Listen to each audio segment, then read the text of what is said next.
Salaam alaikum. If you forget about the punishments of Allahu Ta'ala, it's impossible for you to hold on to your Iman. We want to protect our Iman by learning how our Prophet Rasulullah showed his Ashab Kiram, and we're doing so by reading about the life of our Prophet. Before I continue, I would like to again read from the book of the Ethics of Islam. Those who have self-love also forget about the punishment of Allahu Ta'ala, and in the bargain they do not ask anyone for advice, and thus they lose the chance to get useful help from others. Let us continue. It was declared in a hadîth sherîf, if someone sends one salât to me, Allahu Ta'ala sends 10 salâts. That is compassion to him, forgiveness 10 sins of his, and promotes his rank 10-fold. On the day of judgment, the one who will be the closest to me and will deserve my intercession the most is the one who has recited the most salawat on me. Haqq Ta'ala said to Hadrat Moses, Alaihissalam, O Musa, do you want me to be closer to your tongue than your words? Closer to your heart than your thoughts, closer to your body than your soul, and closer to your eyes than your light?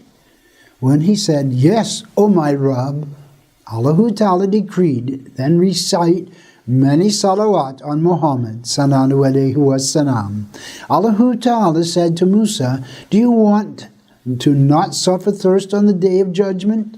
When he said, yes, O my Rabb, Allahu Ta'ala decreed, then recite many salawats on Muhammad sallallahu alaihi wasallam. Our Prophet sallallahu alaihi wasallam said, those who will be the closest ones to me in every rank on the day of judgment will be the ones who have recited many salawats on me in the world. Whomever recites 100 salawats on me on Friday and Friday evening, Allahu Ta'ala satisfies 100 needs. One of these needs, 70 belong to the hereafter and 30 to the world. Then Allahu Ta'ala sends those salats to my grave by means of an angel. They are like gifts that you receive.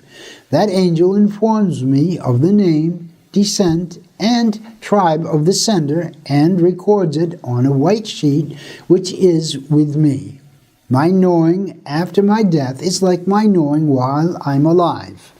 On Thursdays, Allahu Ta'ala sends angels having silver books and golden pens with them. They record those who recite many salāt on the Prophet sallallahu alaihi wasallam. On the day of Thursday and Friday evening, the night between Thursday and Friday, when two Muslims meet each other, if they make Mustafa, shake hands in a manner prescribed by Islam, and recite salawat on the Prophet sallallahu alaihi wasallam, their previous and future sins are forgiven. When one of you enters the masjid, let him say salam to the Prophet and say, O my Rabb, protect me from shaitan. According to another narration, when he goes out, let him say, Allahumma inna as'aluka min fadlika. If there is no thana, that is praise, to Allahu Ta'ala, and no salawat to Rasulullah sallallahu alaihi wasallam, at the beginning of the dua, that is your prayers, the dua stays behind a curtain. Dua with praise and salawat at its beginning is accepted. Unless salawat is recited on Rasulullah sallallahu alaihi wasallam and his family, there is a curtain between the prayer and the sky. When the salawat is recited, that curtain is torn and the prayer ascends to the sky. In case the salawat is not recited, the prayer becomes back.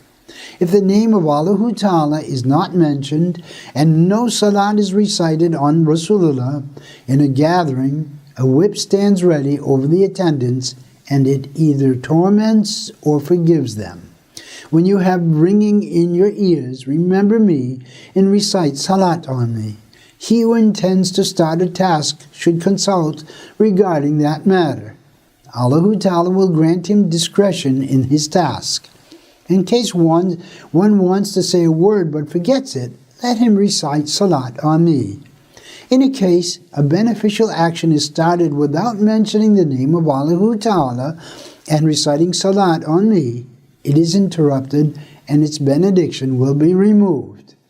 After the demise of Hadrat Abu Hafs Baghdadi, one of the notables in Islam, someone saw him in his dream and asked, "How did Allahu Ta'ala treat you?" He said, "He showed mercy, forgave me, and put me in paradise." The man asked, "What was the reason?" He replied, "He stopped me among the angels. They counted my sins and my salawats on Rasulullah and found my salawats more than my sins. Then Allahu Ta'ala decreed to his angels, 'O my angels, your task is over. Do not ask anything else. Take him to my paradise.'" Wa alaikum salam.